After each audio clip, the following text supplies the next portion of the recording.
And welcome everyone, and thank you for attending the third webinar of our series about the future of Alberta policing.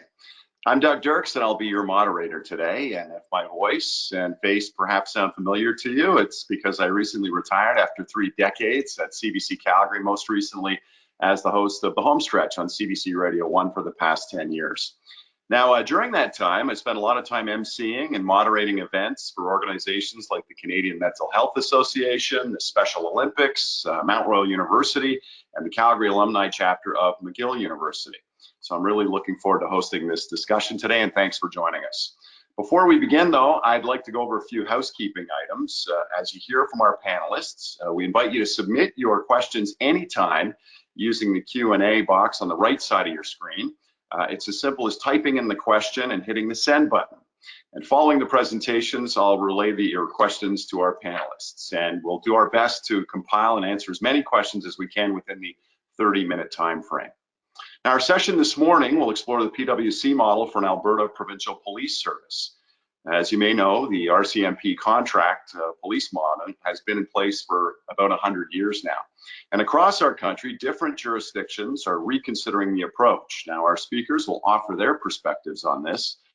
And today's session panelists include Harvey Cenaiko, the Honorable Harvey Sineko. Harvey is the former Deputy Head, Chairperson, and CEO of the Parole Board of Canada.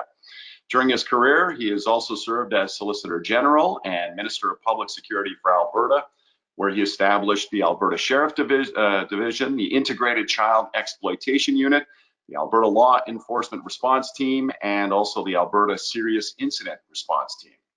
Prior to his time in politics, Harvey spent 25 years with the Calgary Police Service, retiring as Inspector. Harvey, thanks for joining us this morning.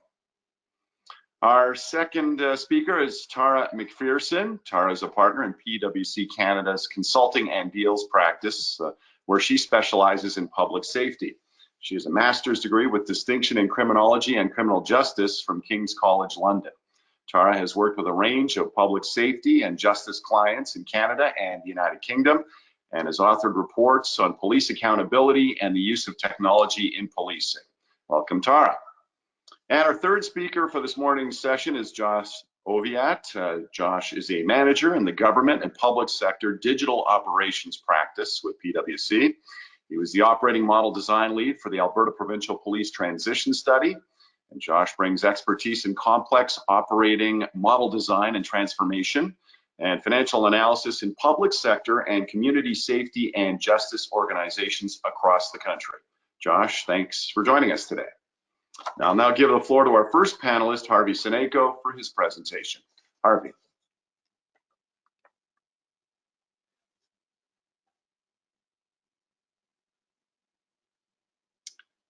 I think you may be on mute, Harvey. There you go. Thank you very much, and good morning.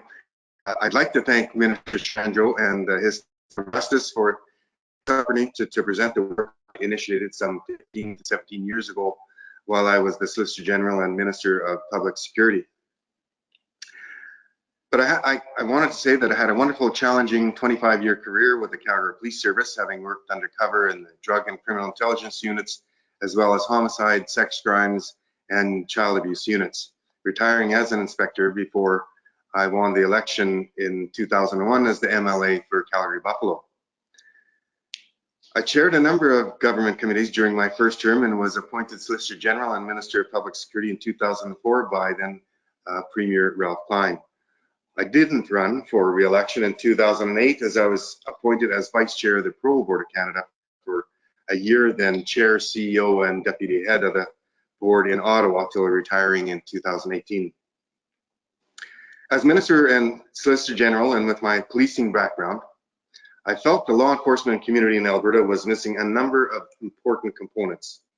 The first was a lack of oversight and accountability for policing and law enforcement.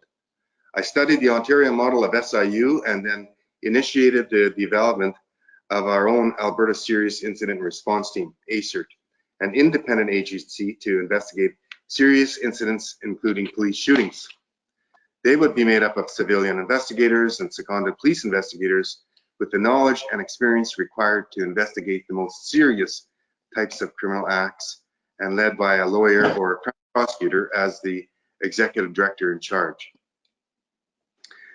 Today, ASIRT remains independent. Using the Police Act, the Alberta government established ASIRT as an agency that's arm's length from government and independent from police agencies. ASIRT today is led by a civilian executive director who is a lawyer. The director oversees a hybrid organization that includes a blend of provincial civilian investigators and seconded police officers from various police agencies throughout Alberta.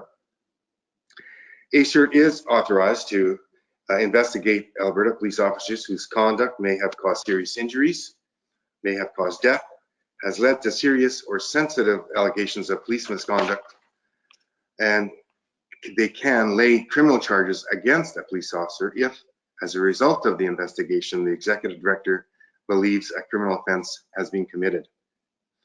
ASIRT's executive director reports their decision to charge or not to charge an officer to the province's director of law enforcement, the chief of the involved police agency, the police commission for the involved police agency, the police officer that was the subject of the investigation, a person who may have been injured, a family of the person whose death may have been caused, or the affected person.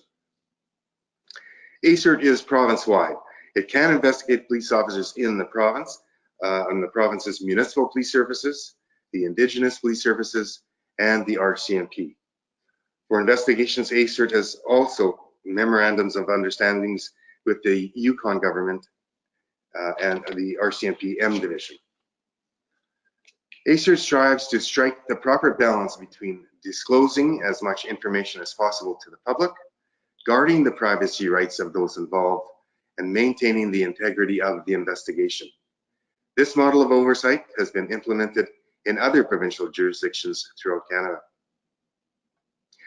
My next goal was to connect all police agencies, both municipally and federally, to share information and technology and move away from the silos they built for each of their organizations in Alberta. I reminded Alberta's law enforcement community that Alberta is the same population as Toronto, and that we truly could work together to build safer communities if we could just break down the silos and share resources and information among all the agencies. In 2006, we developed and implemented a collaborative approach to policing, resulting in the formation of the Alberta Law Enforcement Response Team to better coordinate initiatives tackling organized crime, gang, and drug enforcement throughout Alberta, including an integrated child exploitation unit, or ICE. Today, bringing together Alberta's most sophisticated law enforcement resources, the Alberta Law Enforcement Response Teams combat organized and serious crime. More than 400 police and RCMP officers work together in teams to investigate everything from drug trafficking to child exploitation to gang violence. The goal is to create even safer communities for all Albertans. The strength of the alert model lies in the integration of members from various police agencies who have expertise in intelligence, enforcement, and support services. This cooperative approach to policing has been proven to be an extremely successful model, especially as the criminal landscape evolves and pushes beyond local and regional boundaries. Funding for ALERT, including the cost of policing resources, is provided primarily by the Government of Alberta, the Government of Canada, with partner police agencies contributing a number of positions to the model at their own expense. The next area of restructuring I initiated was in 2005-2006 within the provincial government was the Solicitor General's office itself. After reviewing California's amalgamation of their law enforcement community between the California Highway Patrol and the California State Police, this included their courtroom security, prisoner transport, highway patrol, their executive protection, including their governor and their judiciary. It was just common sense to develop one organization under one administration to provide these services and more. The Alberta Sheriff Branch was formed, and sheriffs would now be in provincial courtrooms, replacing dozens and dozens of RCMP officers whose task throughout rural Alberta was to provide this security. I also removed the RCMP from transporting prisoners. The RCMP are trained emergency responders. So why have such an expensive officer providing this function when Alberta Sheriffs could provide it, placing dozens of RCMP officers back in the community? So sheriffs took over the role of the executive protection for the Premier and the judiciary. The staff involved in all these positions now felt their new brand as sheriffs provided them with a genuine role within the government as an essential service provider, keeping Albertans safe. The sheriff's next role was to strengthen the RCMP's highway patrol throughout Alberta. At that time, the RCMP highway patrol's actual strength versus authorized strength was about 25% understaffed due to officers on leave, training, Canada-wide secondments, and sick leave. By training sheriffs utilizing retired RCMP, Edmonton Police Service and Calgary Police Service senior personnel, we created a unit of extremely well-trained officers providing highway patrol throughout the province through enforcement, education, and utilizing good judgment and discretion. The main feature and focus was to make sure our highways were safer for all Albertans by supplementing the RCMP officers. The development of the Alberta Sheriff Highway Patrol was a difficult project to initiate with the RCMP, as they felt it was an erosion of their services and the start of a provincial police service. I assured at that time RCMP Commissioner Zach Gardelli in Ottawa that we were supplementing his officers as the RCMP couldn't provide the service the province was requesting. The addition of Alberta's Transportation Commercial Vehicle Branch officers to the Sheriff Highway Patrol was turned down by the then minister, however, was reversed and officers were added to Highway Patrol just a few years ago, which just makes common sense, made common sense then and common sense today. The next step was to initiate a sheriff surveillance unit, which could assist rural municipalities who do not have access to RCMP Special O services or Calgary Police Service or Edmonton Police Service or resources. An example of this would be a major drug or a gang operation in Fort McMurray, Grand Prairie, Drumheller, or Canmore, where the RCMP resources are too thin to provide the specialized plainclothes role. The commissioner was very perplexed.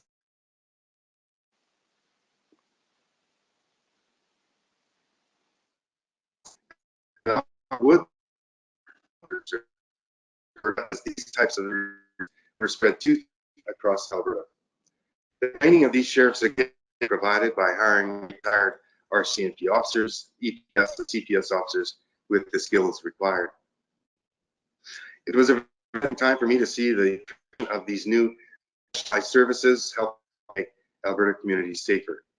In June of 2021, a report of the Committee on Public Safety and National Security, which I made regular representations to as the Deputy Head and CEO of the Pro Board of Canada, stated in Recommendation 10 that the Government of Canada explore the possibility of contract policing within the RCMP, that the government work with provinces, territories, and municipalities to help those interested in their own provincial and territorial police services.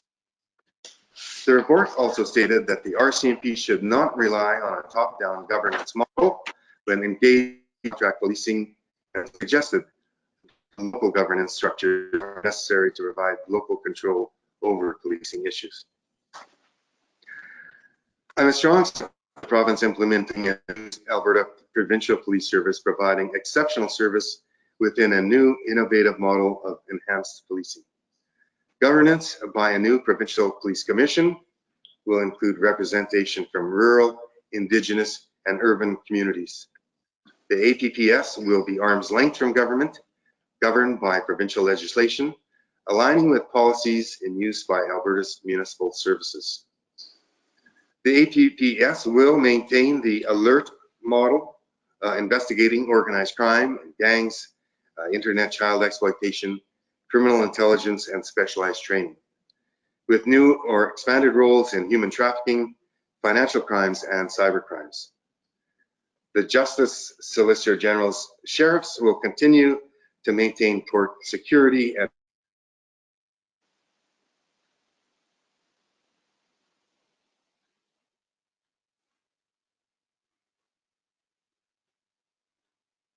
sheriff will be consolidated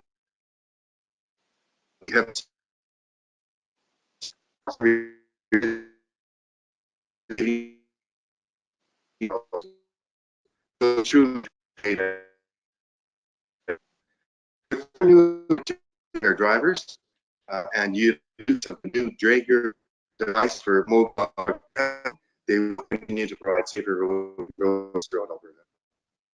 In the new APS, sourcing will require establishment of a recruiting program focused on recruiting people and serve local communities or in other Alberta communities. Recruits would continue to come from Alberta and other parts of Canada. Recruitment of mental health and social worker professionals directly into the police service will be essential. The executive summary of the future state of report of the Alberta Provincial Police Service transition. I'd like to emphasize the desired values newly envisioned and designed fit for the Alberta Police Service. First of all, it's community oriented. Community engagement at the heart of the service and establishing mechanisms to facilitate relationships between provincial police and communities. Second is transparent. Transparent in actions, decisions, and communications with each other and those that are served. Ensuring honesty and openness in interactions and decision making. Being fair dealing with citizens and communities at every contact through appropriate and continuous training, oversight, and support so service members are empowered to do the right thing. Being responsive. Effective response times to ensure that a future provincial police is responding to calls for service in a timely manner while producing outcomes that satisfy citizens' needs. Being efficient and integrated. Integrating service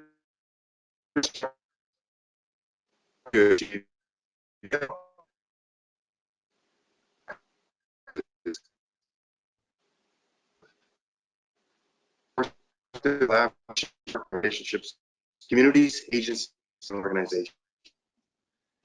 Consistent and dependable level of service provided through resources and staff for police service.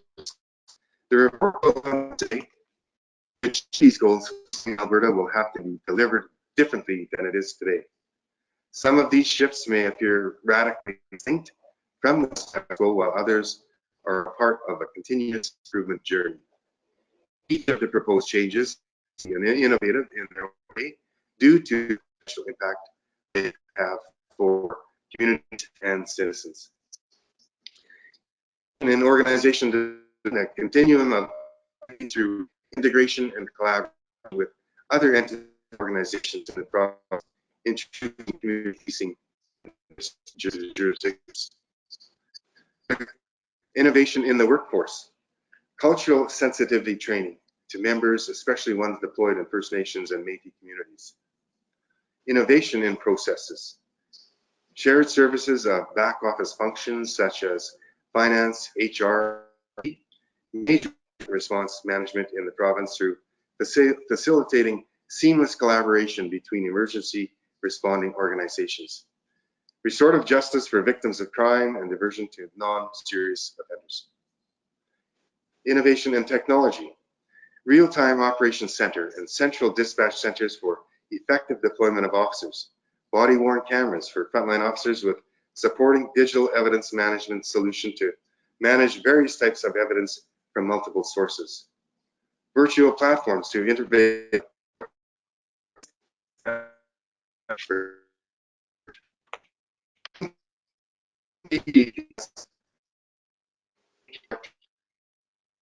Alberta and against societal are impacting communities and public safety agencies across Alberta. One area not studied in the PwC report is that of regionalization around Alberta's major municipal services. Is there a cost benefit for outlying communities, for example, around both Calgary and Edmonton, to form regionalized policing service models with a regional name for their police service, similar to a number of regional police services throughout Ontario? Would municipal cost savings through economies of scale, sharing resources, and governance through effective police commissions provide communities with their input in policing services they deserve in their communities?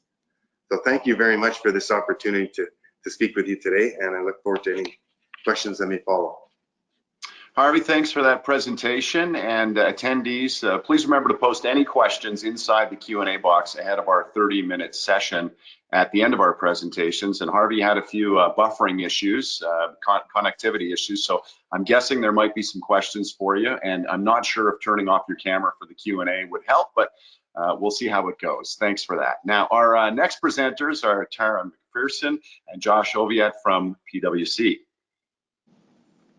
Thank you so much, Doug, and Harvey as well. And thank you for the introductions as well and this opportunity to undertake this technical briefing on the Alberta Provincial Police Transition Study, undertaken by PricewaterhouseCoopers LLP.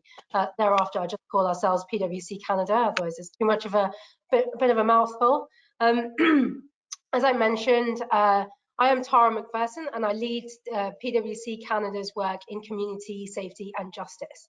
Today, I will initially look to take you through the components of the proposed model for the Alberta Provincial Police Service, as highlighted within the transition study report.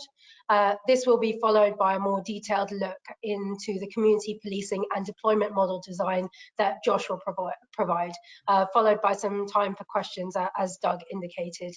To the team, if we could just go on to slide 3, please. Next one. Yes.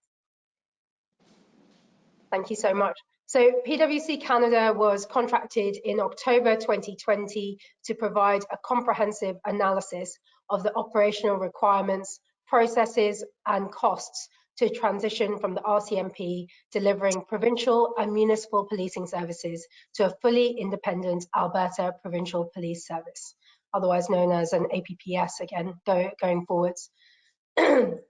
The goal of the transition study was to produce an evidence-based and objective assessment associated with establishing an APPS. It was intended to assist the province in its consideration of the Fair Deal Panel's recommendation to create an APPS to replace the RCMP.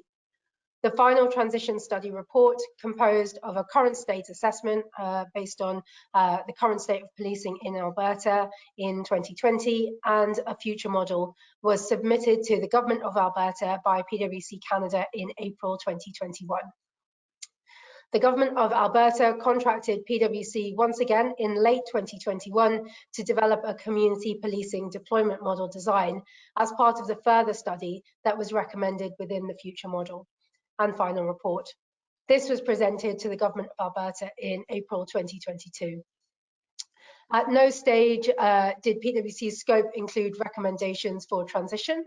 All reports have been intended solely to inform the Government of Alberta as it considers the future of policing. On to the next slide, please. So I will provide a short overview of the components of the PwC components that PwC Canada considered in developing a future model. The components are split into capabilities. These can be internal, that allow an organization to operate efficiently, such as human resources or data analysis, or they can be citizen-facing, such as responding to calls for service. The model considered governance, specifically looking at civilian oversight at both a provincial and local level, strategic capabilities to support the organization, and specifically leadership to make decisions on non-operational matters, including setting organizational-wide priorities, partnerships, and embedding evidence-based continuous improvement. Community policing and field operations, which is really the heart of the model, focused on meeting the day-to-day 24/7 demands of citizens across the province. A large portion of our presentation will be focused on this. And then mid-office capabilities, including dispatch and communications, and finally enabling capabilities. These are primarily internal, such as HR, IT, and other functions designed to help the organization essentially keep the lights on. The presentation won't touch on the enabling and the mid-office capabilities too much, just for the interest of time. So these components were looked at individually and also how they would operate with each other. So if we could go on 2 slides, please. Thank you. Next one, please. So based on the input of stakeholders across Alberta, the recommended model was designed with a number of key characteristics in mind. It was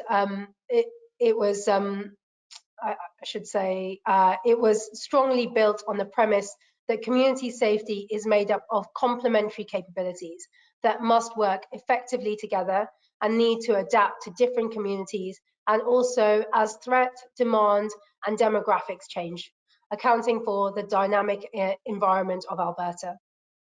Community policing in rural, urban, and Indigenous communities should be considered to be the core business of the APPS, and that should have the greatest priority and standing within the organisation.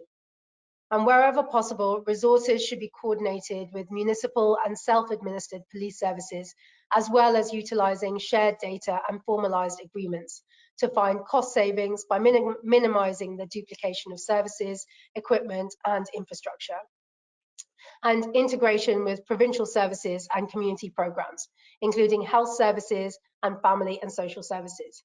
This is a key component of addressing all factors of public safety and well-being to deliver a more responsive and coordinated service to citizens. Integration of communication and data systems with existing municipal and provincial systems also allows for closer collaboration and access to real-time data. The benefits of this model are that the deployment model is built around integration, collaboration, and improving access to services in rural and Indigenous communities. There is enhanced accountabilities to communities in Alberta. So essentially giving communities a voice in what services are delivered, how they are delivered, and how police performance will be measured on an ongoing basis. And embedding innovations based in leading practices globally that are distinct from the current state and tailored to Alberta's unique environment, including embedding joint working with victim services, health services, and other agencies in ways that aren't seen as essentially bolt-ons. And improved efficiency and integration, including leveraging external expertise and infrastructure in Alberta to provide lab services, specialized operations, training, and civilian expertise in specialist fields, such as financial crime or cybercrime, to allow members of the police to focus on more proactive community policing and improving service levels. Thank you so much. If you could just move on. Next slide, please. Thank you. I will now go into a bit more detail about the specific elements of the proposed future model for the APPS, starting off with governance. The proposed governance model in the transition report recommended an arm's-length commission-led agency that is independent of the Government of Alberta. In other models of governance, such as the Ontario Provincial Police, the government can give direct orders to the operational organisation responsible for policing. A police commission would act as a barrier between the conflicts that can arise when political decisions and operational decisions are potentially not aligned. Outside of operational matters, this would keep strategic oversight and leadership decisions for the organisation in the province, including responsibilities for, but not limited to, identifying provincial priorities and allocating budgets to meet the needs of Albertans, managing performance of the APPS organisation and the effectiveness of its leadership following collaborative development of performance measures with the province, and then crucially hiring the Chief of Police and the authority to remove the Chief in the case of any misconduct. The Police Commission would also be representative of the diversity and different communities in the province. Alongside lived experience, the voices of rural communities would be prioritised alongside Indigenous communities and urban areas within the province, within the services control, with relevant strategic subcommittees to support decision making. It is also recommended that the Commission would also be supported by local police commissions, similar to those utilised in Ontario and in Scotland, UK. Local commissions would be the core of the partnership between the community police services and the provincial strategy, working closely with local detachments. Next slide, please. The strategic leadership of the organisation will set the tone for bringing the culture of community-centric and integrated services to reality. Similar to other police services, an APPS would be served by a Chief of Police, Executive Office, and Senior Leadership Team. It is recommended that the Executive Office includes a number of innovative capabilities to ensure that the service remains relevant and responsive to the needs of Albertans. For instance, this includes the Continuous Improvement Branch. This would be responsible for reimagining how police services are provided and using analytics, evidence-led research to allow the service to adapt to the changing needs, the demographics, threats, and demands of Alberta. And this would be mirrored by the evidence-based evolution of its police service. So as the province changes, so will the police service. Operational Performance Management Office. This would look at the continuous evaluation of operational practices and outcomes to improve resource allocation and the performance of the APPS, to target and track resources where they would have the greatest impact for communities. So essentially, as the model would evolve based on feedback that was received from local communities and through the governance frameworks. And strategic partnerships and commissioning. By embedding management of the ongoing relationships with strategic and operational partners from a single point of contact, as opposed to looking at it from a disconnected and potentially unaccountable set of partnerships. Okay, I'm now going to just touch a little bit on the community policing and field operations, the beating heart of a new APPS, which Josh will go into in more detail. So community policing within the APPS would be an opportunity to entirely reimagine how Albertans are served, bringing evidence-based thinking about how to serve Albertans most effectively with the police as one of the many services that individuals require to keep people safe and healthy. Community police would have formalized integrations with other police to reduce duplication of services and existing resources and look to work alongside the most effective local Albertan structures. For instance, as Harvey mentioned as well, the ALERT model, the Alberta Law Enforcement Response Team, is recognized as nationally as a best-in-class approach to investigate serious and organized crime, and it would the remit of that would look to be enhanced. Another focus area for community policing and field operations would be a dedicated mental health and addictions response teams, which conservatively account for around 1 in 25 calls received by the police today. And that number is certainly looking to grow. While a lot of services have responded by having specialized multidisciplinary response teams, these remain generally fairly limited and an exception as opposed to the rule when it comes to police response, despite being highly in demand. APPS would have the opportunity to create a network of up to 65 multidisciplinary teams dispersed provincially, made up of police and mental health or social work professionals, employed by the service, accounting for the changing nature of police work and expectations of community safety and well-being.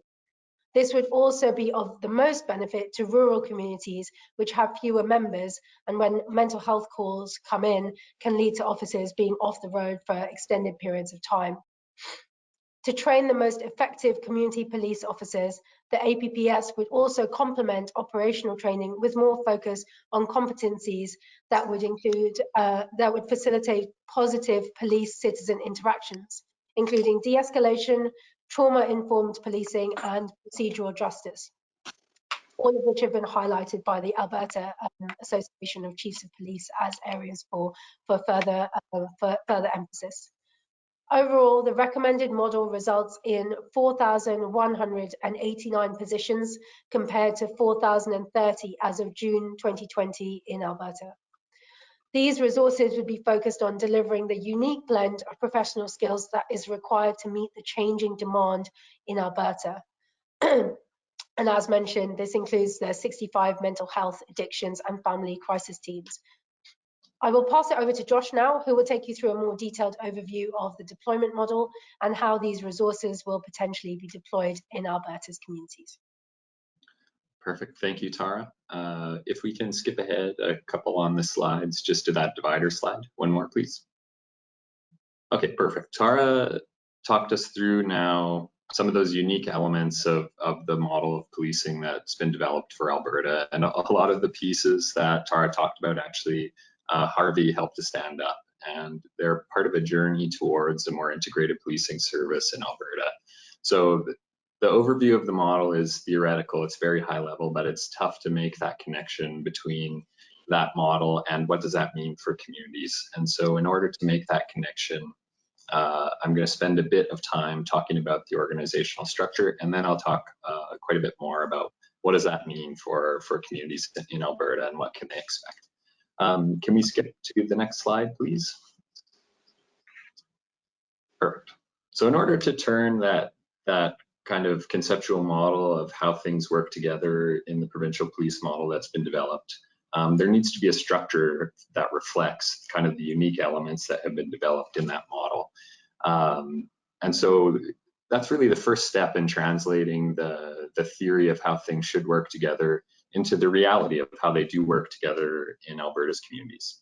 And so I'm going to spend a few minutes here talking about some of the unique elements of the structure itself, and then I'll get into how that should enable better services and more resources for rural and urban and Indigenous communities across the province.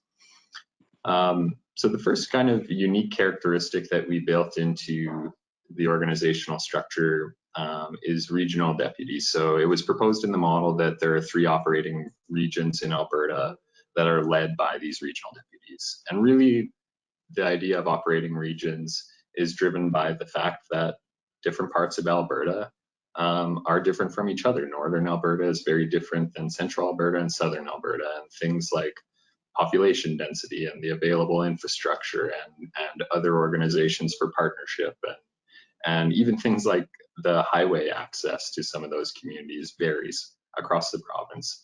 And so as that operating environment varies, having this regional model allows for some responsiveness to that, to respond to the different needs and environments across the province. One of the unique kind of opportunities that exists with this regional model is there's an opportunity to align even farther with the other partners in the province. So the intentional design of those operating regions is aligned with the Alberta Health Zone regions, and it is fairly well aligned with treaty territories and the Métis Nation regions in Alberta.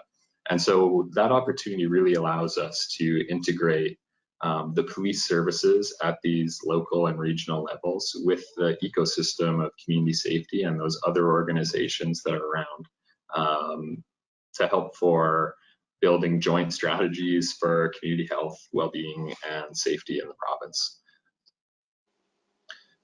And that's aligned with kind of the second point I want to touch on here. The organizational structure was developed to specifically enable partnerships. So Harvey mentioned the silos that exist in the current system, in the current model of policing and across provincial services today. And so we know that community safety is complex and that there needs to be those partnerships and that integration in order for it to be effective. And so the ecosystem of public safety and enabling those integrations and partnerships was a critical part of how the organizational structure was developed. In each region, we've developed and embedded partnership roles and capabilities to allow the Alberta Police to systematically partner and integrate with those different organizations and those different service providers. It allows these integrations and those partnerships to really be a part of the DNA of the organization and a part of the DNA in how services are delivered, as opposed to disjointed or fragmented initiatives that are added on A number of police services are trying to think about how they can build these connections and integrations today, and it's really difficult to do in existing models. But an Alberta Provincial Police gives us the opportunity to really design and define these partnerships to build across those silos from the ground up. Third unique structural characteristic I want to touch on here is embedding those specialist services in each region. So every community in Alberta has a reasonable expectation of accessing services. It shouldn't matter where you live, the size of your community, you should have a reasonable expectation to timely public safety services when you need them. And so this organizational structure really takes that to heart, the disparity that exists between rural and remote communities in Alberta and what exists in urban communities. The service level is different in Edmonton and Calgary than it would be in Peace River, for example. And so the model that we've developed really seeks to address that disparity and prioritize that consistent level of service and improving access to those services across the province. And lastly, but definitely not the least impactful, is there's an opportunity to really reimagine and embed relationship building, collaboration, and trusted communication points between the police in Alberta and Indigenous communities. That is one of the significant opportunities that the creation of an Alberta Provincial Police Service brings. There is a chance to rethink and reimagine how the police interacts and builds relationships and collaborates and responds to the unique needs of those communities and their history and their values to be truly responsive and respectful of those things. And so that is a unique opportunity that exists here. On to the next slide, please.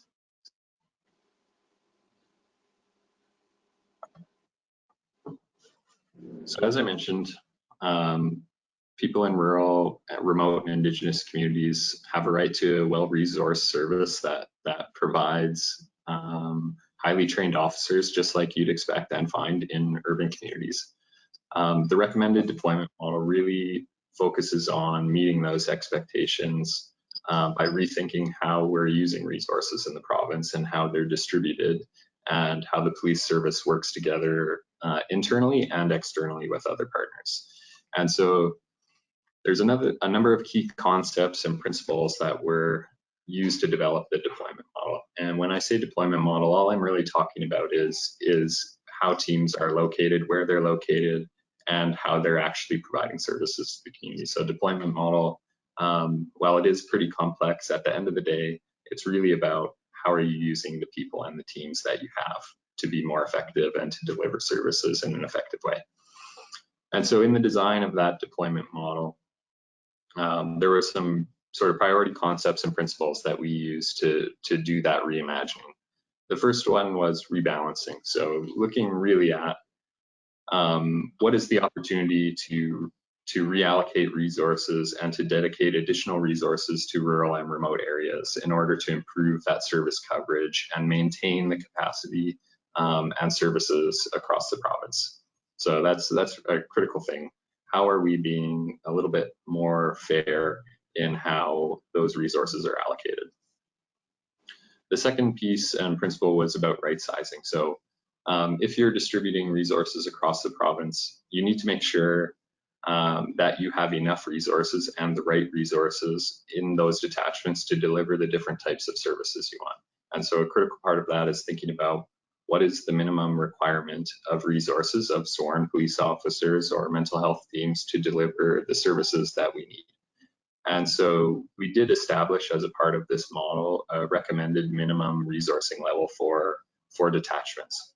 And the introduction of this minimum level has a really significant impact on the representation and presence of sworn members in rural communities. So with a minimum viable resourcing level of just 10 sworn members, that would see an immediate increase in resourcing levels across 42 detachments in Alberta, with an average increase in size or number of police officers of 65%. So that is a significant change, a significant improvement in that presence in communities in Alberta. Another critical element of the deployment model was really embedding those services into the structures, into those communities. So it's one thing to say we want to have this service in a community, and it's another thing to actually dedicate the resources to provide the service. And so the deployment model and the structure that we developed does just that. It dedicates roles, consistent structures, and consistent core services in each of those detachments. They're built the same way, they're structured the same way. They should be able to provide the same services, and that really creates a cohesion across the model that doesn't exist today. Another critical aspect was decentralizing specialist services. So that is just what it sounds like. Specialist services typically in traditional policing models are delivered out of large urban centers, and they travel to locations where and when they are needed. The deployment model that we've developed kind of flips that around and embeds and disperses those teams across the province. So they are already present in those communities in a more even way. And lastly, the structure and the organization was built to share resources. And that sounds very logical, but again, in a traditional policing model, that is not typically how detachment locations are built. And that's not typically how a provincial model is built. And so the ability for detachments to coordinate resources, to manage capacity, to provide surge and flex coverage, to improve access to those specialist services is really enabled by sharing resources. So I hope that gives a bit of an overview of how, at a high level, the deployment model actually really is kind of a key to enabling that operating model and those kind of unique and innovative services that Tara just talked through. Next slide, please.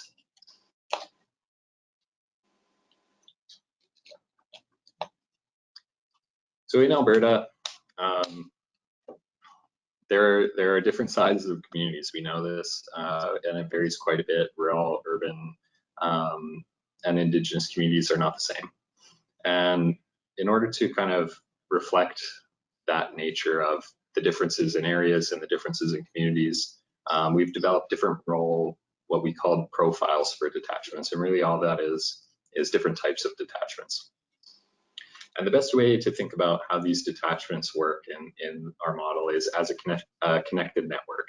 Each type of detachment plays a different role and has a different mix of resources that allows them to fill the services required in their role and play that role effectively in kind of that larger network. Having said that, all the detachments are staffed to be able to provide those core services that communities expect. Community policing, investigations, mental health and addictions response, community engagement, all those sorts of things. No matter what kind of detachment profile or type you have in your community, all of those services are available to you. So they are built to provide that baseline standard service. As I mentioned before, detachments aren't traditionally kind of built this way. They're not built and resourced and coordinated in a way that allows for that resource sharing, for example. But it is a pretty logical sort of solution to some of the challenges that rural and remote and Indigenous communities face. So in rural areas, for example, the distances between calls for service can be very vast, and that's the nature of living in Alberta. That's part of the geographical features that exist in the operating environment here. And this ability to share and coordinate resources allows for communities to have consistent coverage, even when officers in their communities may be traveling to respond to a call that is a good distance away from those communities. And so it allows the organization to maintain coverage in a way that is unique and improves the standard and consistency of that coverage across the province. I'll spend a bit here just talking a little bit about the role those different detachment types play. I'll start with community detachments. These are really the backbone of the future policing model in Alberta. Most communities will have these community detachments, And these detachments are equipped with the resources and the capabilities to deliver those core services that we've talked about. Beyond their own kind of capabilities and resources, the model has been built, and that network of detachments has been built and designed so that each of these community detachments is supported by at least one, ideally 2 or 3 of those service hubs, which I'll speak about next. Every detachment, all these community detachments will be able to provide that baseline level of service without support, and they'll be able to deliver services as they need to, but they will have access to those flex and surge resources from adjacent service hubs when they need them. So service hubs are really a central feature of the deployment model that we've built. They're responsible, just like community detachments, for providing services to the local communities that they're in. But they're also responsible for providing additional support and resources to other community detachments. So in this way, the service hubs really are the critical kind of feature and enabler of that ability to flex and shift resources and capacity to maintain that consistent coverage. Another unique and honestly quite innovative feature of service hubs is there's an opportunity to have co-located services. And so what I mean by that is in those service hubs, you could have the police and healthcare providers or social supports or child supports working together in the same physical space. And that seems like a small thing, but the opportunity that's there is to really embed and organically develop that integration and to break down those silos. So if you are working beside those people in a different profession who provide different services on a day-to-day basis, there is likely to be a natural kind of organic growth of thinking together about new ways to do things, about breaking down those silos that Harvey talked about, and to really provide kind of an integrated approach to public safety and well-being.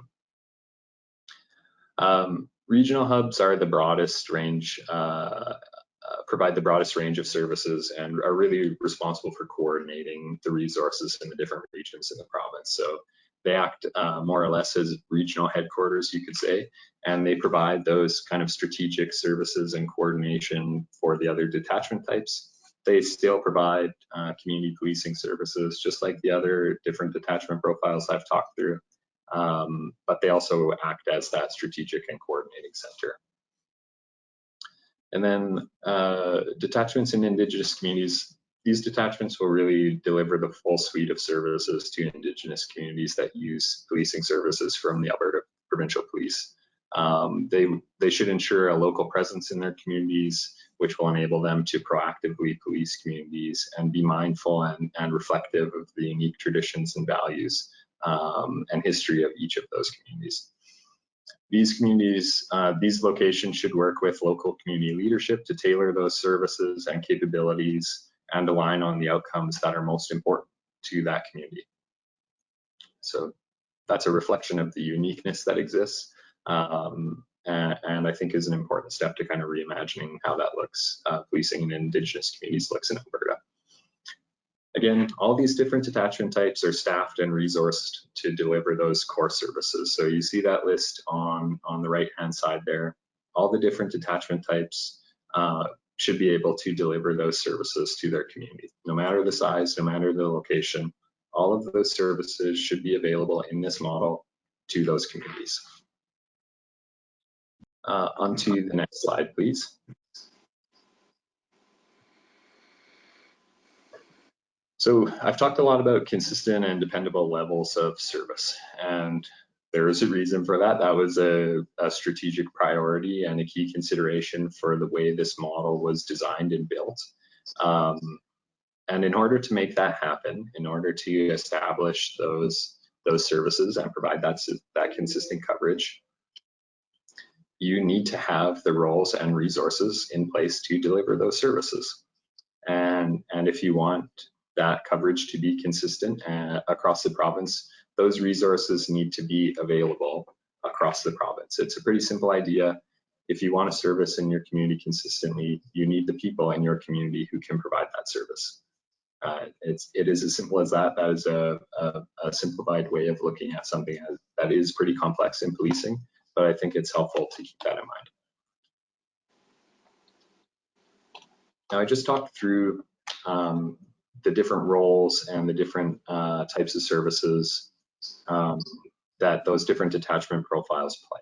And so in thinking about how we resource those different detachment profiles to do the things that we just said they should be able to do to deliver those core services and to provide the support and coordinate together, we developed sizing ranges based on those different detachment types that really look at what are the services being provided, how many people do you need to provide those services day in and day out.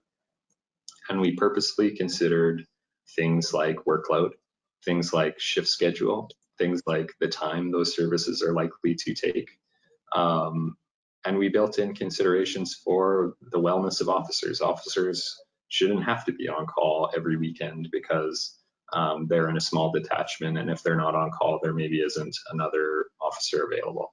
And so we took all those different things into consideration in thinking through how these different detachment profiles were built. So this kind of ties back to that larger model that Tara built. So Tara talked about earlier. So in that proposed model, we did have an increased number of resources, and that increased number of resources allows us to think about this in a different way, allows us to dedicate these resources to provide those consistent services and those specialist services across the province. And so the model really focuses on putting officers where they can provide services and where they have the most impact, and really focuses on distributing and dispersing all types of services across the province to enable that. So there's a lot of math and methodology behind how that went and how we did that. That wasn't a guess. We worked with people who have done this in the past and have backgrounds in this to make sure that this is feasible and is possible. And so there was a lot of work done to bring that simple idea of how do you have enough resources in local communities to life. Next slide, please. And so I hope all these different elements that we've talked through today are starting to resonate in terms of this isn't a changeover from the status quo model, and it's not just simply a change in uniform. The model that's been developed and the deployment model really represents kind of a transformational shift in how policing is done in Alberta. And it was developed focusing really on delivering better outcomes to Albertans. And it focuses on that layered and coordinated approach, that integrated approach to services. So how does the police service work together as a service to make the most of the resources that it has? How does it work with those external partners and provincial services and volunteers and people in community to improve those outcomes? And so the end result of this model is really a transformation of policing in Alberta that does seek to kind of integrate policing and that ecosystem of public safety and allow for those silos to kind of be reduced and eliminated. And it's built from the ground up to do that. So all of these things, a number of police services across the world, in Canada and globally, are trying to think how to do this. How do we break these barriers down? And it's very difficult in a complex system to align your complex system with other complex systems in terms of policing and healthcare, for example. And what this model really allows us to do is to build the police service from the ground up, to provide more resources to rural communities, to put more police officers in those communities, to integrate the services in a way that allows us to use those resources more effectively. And all these things really add up to a modernized and tailored approach to policing in Alberta. I hope that provides a bit more clarity and detail on how the model works and some of the unique elements. I'm sure by now you're probably sick of my voice for a minute. So I'll turn it over to Doug or the rest of the panel for comments, and then I think we have time for questions if I'm not mistaken. You are correct, Josh. Thanks, Josh. Thanks, Tara. And it is time for our question and answer portion of the webinar. Again, if you have any questions for one of our presenters, please post them in the Q&A box. And just to go back to Harvey Cenaiko, Harvey, you broke up a little bit during your presentation. So if someone wants clarification on something that Harvey was referring to that perhaps we didn't get a clear view of, by all means, ask that question and we'll try to get to it. So. Harvey, let's start with you. We have a question for you around the funding model in relation to the federal government share, but that would be a much better question, we think, for Alberta's Justice Minister and Solicitor General. You won't have to tackle that one. But somebody did ask, my concern is in establishing yet another agency at public expense that will enforce traffic and other minor offenses without improving response times or public safety for violent criminal acts. Why do you think now is the right time to set up a provincial police force? Well, I truly think that it's, you know, I think the RCMP have done a very good job. I think the issue is, and I think the studies have shown that really, I think it's time for Alberta to have their own police service that's going to respond and report to Albertans, not to Ottawa.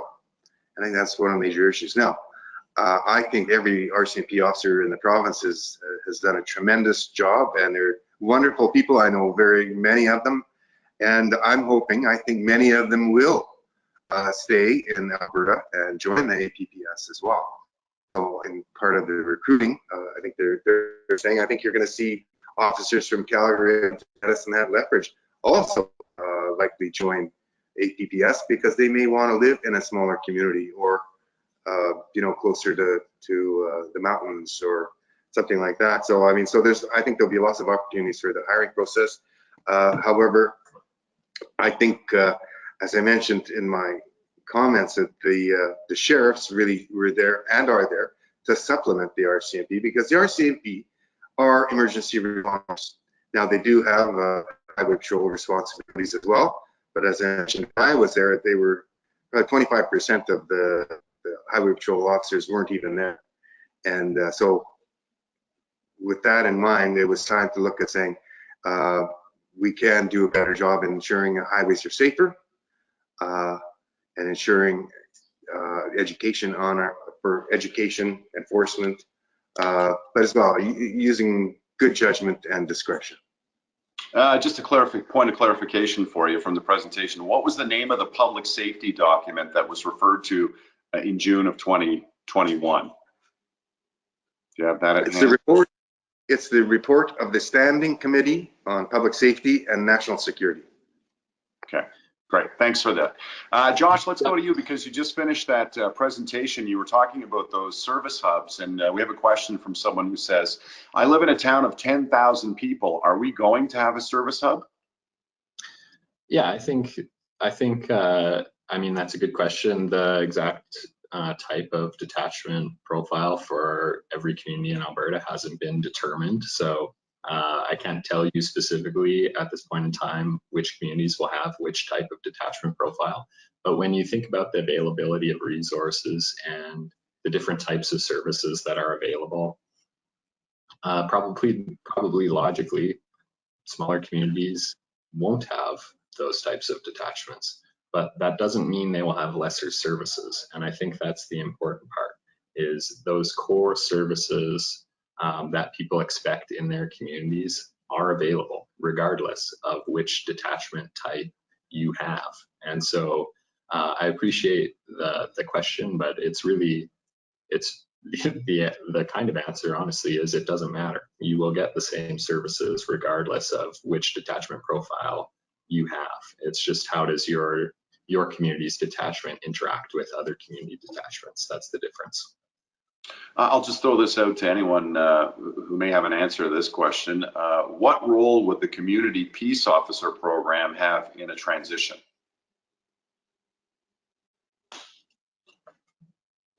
Anyone want to tackle that one? Well, I think that's a very good question, because they do have a role to play within their community. They have,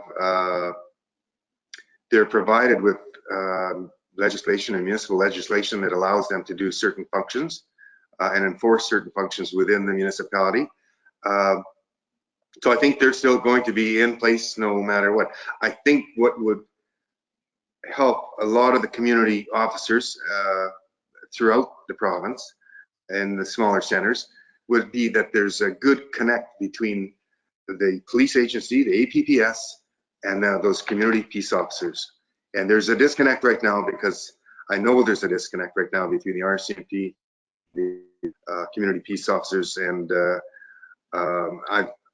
I've heard of some serious incidences where community peace officers were being advised of a serious issue going on, and they drive right by the scene of something that could have been more tragic than it was. So I think that it's the communication that has to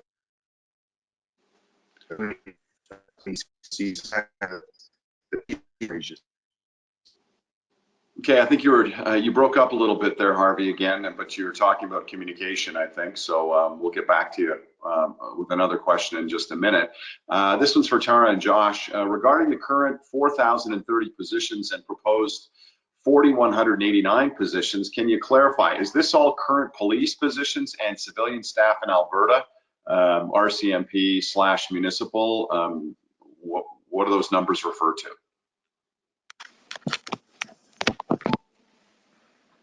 So those figures refer to a mix of the, I'll say, public service employees and sworn members and those specialist teams that we talked about. It wouldn't include, and maybe I'm misunderstanding the question here a little bit, but it wouldn't include things like the Edmonton Police, if that's the reference to municipal. Next question is, the bread and butter of any policing model is its ability to share information. A robust records management system, RMS, that incorporates both rural and municipal agencies will serve Alberta for the better. Is this being considered, and if so, would the province be in a position to share or bear the cost of this to ensure everyone is in compliance? Tara, you want to tackle that one? Sure thing, Doug. So I think, we definitely looked at RMS. We're clear that RMS as well as CAD, so computer aided dispatch, they're both critical systems that police rely on to be able to service communities. We haven't talked about whether there's going to be a single RMS system. We haven't looked to recommend that, or a single CAD system. But it's certainly that there is a huge emphasis on sharing information across the province. So there isn't a direct recommendation saying that the province should move to a single system or a system in a sort of a system similar to BC, etc. But the points around integration are clearly there. Josh, anything else to add on that in detail? No, that's a great question. I remember this so clearly when we were engaging with the Alberta Association of Chiefs of Police. One of the chiefs made a comment about it not making sense that we didn't have real-time shared information today. And he had a great line about, the police in Calgary and the RCMP outside Calgary are chasing the same bag of drugs. And so what does that look like? And why can't we coordinate those resources a little better? So I think it's really important. Thanks for that. Oh, go ahead, Harvey. You know what, I just want to add that this was discussed back in 2005, 2006, and obviously it's the lack of, again, it's the lack of communication between agencies, the lack of sharing information, or the lack of ability to be able to provide the technology to do this. So it's just makes sense to move forward on this. Yeah, Harvey, let's stay with you. Are the Edmonton Police Service, Calgary Police Service, Lethbridge Police Service, and Medicine Hat Police Service, and all other city police going to be Alberta Provincial Police Force exclusively also? No, the municipalities will still have the right under the legislation that they can start their own police agency, start their own police commissions. However, if there's some communities around, let's say Sherwood Park, St. Albert, Leduc, if they wanted to work with the city of Edmonton and all go in together in a regional police service, that's a model that they can look at as well. But otherwise, all the policing agencies around the city of Edmonton and around the city of Calgary would all become APPS. Uh, There was a question about, oh, go ahead, Tara. Sorry, yeah, just to add to that. So, yeah, I just really do want to clarify that point, and just I know Harvey said it, but there is no indication at all that municipal police services would be subsumed within an APPS, and you know, Harvey mentioned it in his opening remarks as well, that we actually did not look at a regionalized model within the scope of this study. There was some discussion about it, but we did not actually include it within that because it's a study in itself, right? So and the benefits and drawbacks of that. But yeah, so municipal police services, the 7 in Alberta will not be subsumed within an APPS at all. I don't know if this question's been addressed by anyone, but someone wants to know, would there be an opportunity for current police officers to badge over to the new provincial police force from their current position? Yes, yeah, go for it, Josh. I'll come in after you. Yeah, absolutely. I mean, everyone recognizes this, that there are great members of the RCMP in Alberta, and having that type of knowledge of the province and the communities is important. And so I think there would be pretty open arms for those members who would like to badge over and be a part of an Alberta Provincial Police to do so. And I think it would be to the benefit of all Albertans if they did. It's understanding as well, Doug, that their pension as well could be switched over to the special forces pension, which provides the pension for municipal police agencies throughout the province of Alberta.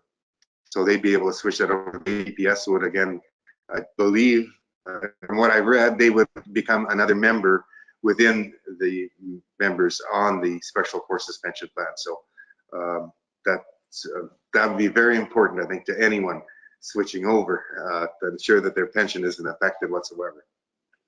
Yeah, and as you can tell, we all have very strong opinions about this one, Doug, right? But so like, and without a doubt, like where transition is taking place in other areas such as in Surrey, BC, that badge over it is taking place, and it is part of the model going forwards as well. So we don't include that within the transition report itself, but it's there is an assumption that would take place similarly to what is being undertaken in Surrey. Josh, this one's for you. With community detachments, you indicate there's an ability to be more responsive to rural/remote communities. With a plan to have an Alberta Provincial Police Force utilize current detachments, how is responsivity going to change? So a couple of ways. One way is certainly the increase in resources. So that minimum number of sworn officers by itself should have a significant impact in the ability of some of those smaller rural and remote communities to be responsive. We know that calls for service take officers out of those communities for extended periods of time now. It's just the nature, it's like I said, it's the nature of rural policing. And so providing that minimum level of resources is one aspect. That additional coverage from nearby service hubs for community detachments is an important other one. So when that happens, if that happens, they are able to be supplemented, that service is able to be complemented, and that additional capacity is able to be there. And then thirdly, in terms of dispersing those specialist services across the province, the wait time that may exist today for some of those services is immediately reduced if those teams and those services are available locally. You do not have to wait for them to travel from Edmonton or Calgary, for example, to provide those services. They are there in your community today. So there's like the rest of the model, there's a layered kind of approach to building that. There's the additional capacity and the better coordination and the disbursement of those teams. So there's a bunch of different factors that play into why that should be improved for rural and remote and Indigenous communities, and how that responsiveness should be improved. Harvey, this one's for you. What's the role of municipal councillors and mayors in this? Will they be able to direct police resources to match priorities? Well, in the APPS model, the municipalities, obviously, in rural Alberta, will have a voice. I mean, the issue that you want to ensure that, and which the report includes, is that they have a police commission that is representative of the municipalities. It's representative of the municipalities and individuals, and a mix of individuals on those police commissions. So they're representative of various diverse groups within their communities. So I think that's really important, that those police commissions obviously are going to be in place throughout the province. Obviously, there will be one large one, I think, for the APPS, but as well, I think smaller municipalities could as well have some voice in ensuring the provision of policing services in their community is at the level that they want it to be at. Tara, let's direct this one to you. What other options were explored, and can we see that data/analysis? We know what the desired outcomes are and that a provincial police service is one way of achieving those.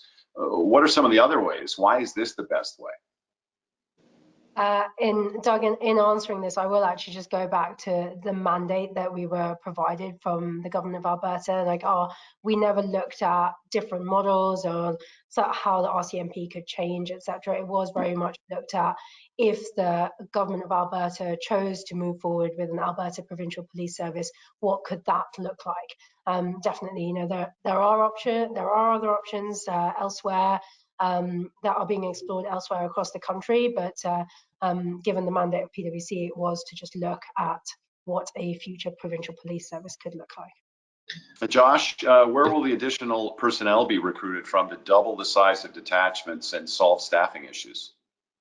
Sure. Yeah, I will answer that. If I can just supplement Sure. this answer to the previous question. There are some kind of inherent advantages to a provincial police service that don't exist in other models, and that alignment between provincial policing, for example, and healthcare and social supports that also fall under a provincial purview doesn't exist in other models in the same way. And so there are some inherent advantages to a provincial model. Tara is 100% correct, and I'm not disputing what our mandate was, but when you think logically about how police can integrate in that system, a provincial model does make a lot of those things a little bit simpler than transforming an existing model to replicate the same thing. In terms of resourcing, yeah, that's a key question. So certainly the hope would be that a lot of that resourcing would be those badge overs that we've talked about previously. And we did mention that there would be likely a need to develop specific recruitment programs tailored to recruiting members for the Alberta Police Service. And there are similar programs and recruitment initiatives that have been pretty successful in Ontario and how they recruit. And you can borrow some of those lessons, but that is a fair question, and it is a legitimate question. But I think there are strategies that can be put in place and that can be explored to allow for that to happen. But certainly a large component or a decent component in an ideal scenario would come from those badge overs.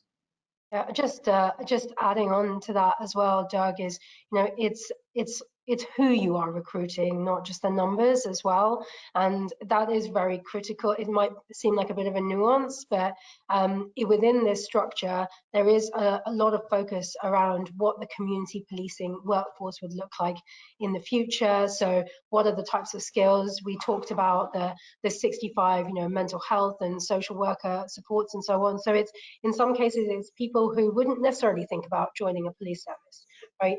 And to become a police officer, they might think about joining the healthcare service, or they might think about joining social services and so on. So it is thinking about, it's looking at a broader pool, and that's also recognizing the changing needs of Alberta and the changing demand for police services as well. So as Josh said, those badge overs would be within a sort of traditional policing workforce, would be supplemented by thinking about who else the police could attract to be able to really focus on that. And that would be enhanced by the training model as well. Harvey, this one's for you. Would having more civilian oversight and governance in the province improve accountability for street cops like constables? Well, I think the model that we have right now regarding civilian oversight with the police commissions in place in the municipalities, I think the municipalities are responsible. It's the legislation that allows municipalities to form police commissions, and then of course it's council makes the determination of who's appointed to their police commission. So I don't think you can add it more at this point in time. I think the police commissions are in place to provide direction and policy in relation to policing in the community. And so I don't think there's anything in addition you can add to make officers more accountable, because they are accountable under the Police Act, but as well under the Municipal Act that they've been sworn to as police officers. I would say this is a logical follow-up. Would a provincial police commission be able to tell a provincial chief of police where to allocate police officers? No, I think operational decisions. So the strength of that commission-led model is that there is a separation between the strategy and oversight and the political nature of being an agency and operations. So operational decisions should be made by the leader of operations, which would be the chief of police or detachment commander, for example, depending on the level you're talking about. Did you want to add to that, Tara? You look like you wanted to. No, you're good. Okay. How would an Alberta Provincial Police Service prioritize collaboration with Indigenous communities, and how would it be different from what the RCMP is already doing? Who wants to take that one? Yeah, there's a number of ways, and I talked a little bit about the structure. So the structure of the way that we built the Alberta Provincial Police Model is designed to do that. That is not just an add-on small role. That idea of building in opportunities to collaborate and communicate and respond to Indigenous communities is embedded throughout the model, in the structure, in the different levels, in how services are provided, in training. So there's not a one-part answer to that. That was a key consideration and a very important priority for us from basically day one. How do you reimagine that, and how do you kind of rethink that in a way that is impactful and is meaningful and will lead to meaningful changes in what that relationship looks like today. So we did take that kind of very seriously, and we did try to incorporate different elements.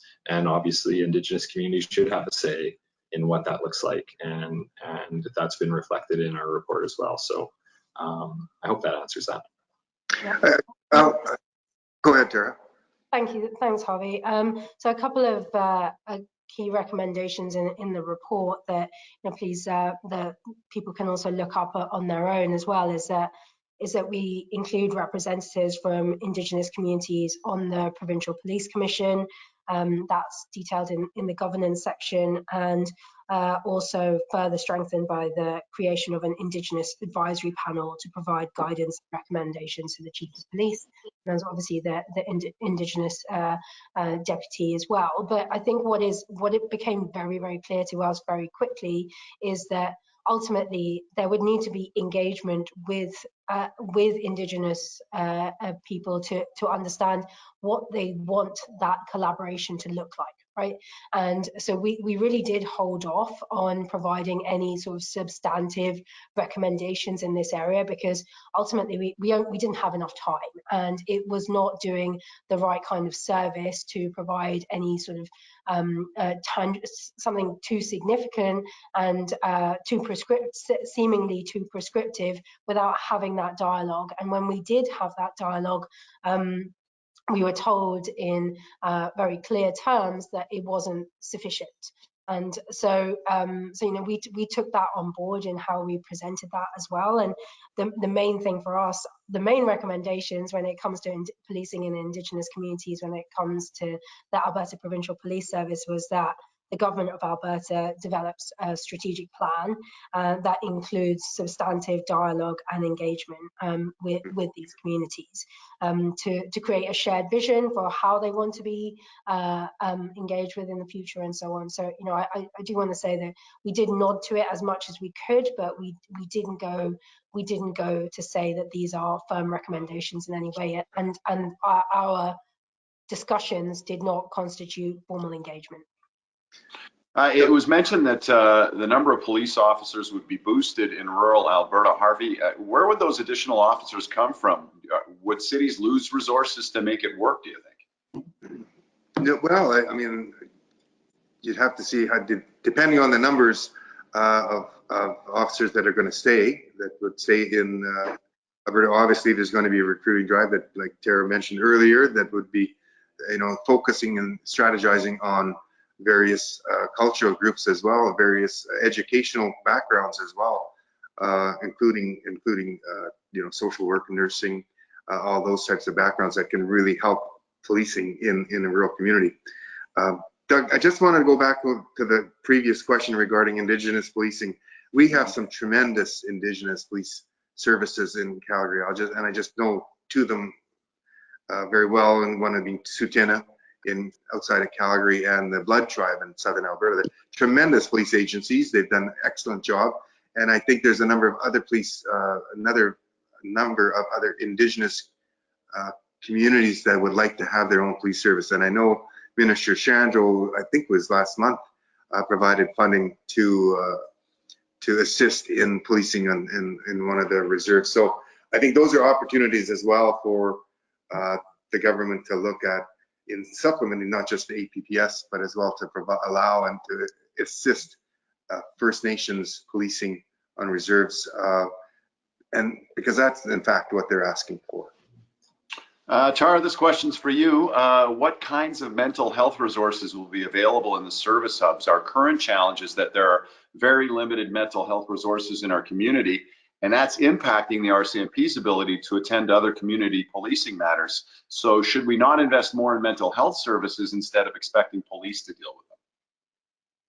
Yeah, that's a great question. It's a great question, and I think that this is sort of a philosophical discussion about where that funding should go to or not, and it's certainly not for the remit of this study. But one of the things it was very clear is that police do respond to a lot of mental health calls, and right now that response is primarily requires them to attend the call, and then if they're escorting someone to a hospital, then to stay with them for several hours at a time. Right, and but then I like more every day we hear from police services across the country who say they are not trained to do this effectively. They don't have the right kind of resources, and they don't want to do it, but they would like some support. So I think the main thing with us when we looked at those integrated teams is that if there was an opportunity to triage at response time, which is actually taking place across the country. It's taking place very much in Alberta and with Edmonton. It's taking place in Toronto and so on as well. But if it's actually that will reduce the incidences, hopefully, based on the evidence elsewhere of police having to go and sit at hospitals and escort people. So without a doubt, there needs to be a more sort of a broader sense of mental health provision elsewhere, and it's not looking there is nothing within our study that says that the police should subsume all mental health response in any way, but it should just augment and complement the existing capabilities that the police are providing to essentially improve responsiveness, not just for people with undergoing mental health challenges, but also for the rest of the communities, right? So So that's the indication, and as I said, that is very widespread. It is becoming more and more widespread, but it tends to be much more like a program here, a pilot there, etc. Whereas we're suggesting that actually embed that much more into the operating model of the APPS. Josh, do you have research evidence to demonstrate how current Alberta policing outcomes will change or be modified as a result of a change in the current police model? Sure. I mean, it is very difficult to measure outcomes of something that hasn't happened yet. But we can look, and we do have data from other jurisdictions where similar elements have been introduced or similar concepts have been implemented to suggest that they would be effective here in achieving those outcomes. And we've laid some of that information out throughout the various deliverables that we've given to the government of Alberta. But none of what we have done here is based on, Josh and Tara think that this will work. All of it was informed by research into what has worked in other jurisdictions, in relevant jurisdictions with similar justice systems and similar practices and cultures and other places globally. So this is informed by evidence and research and data.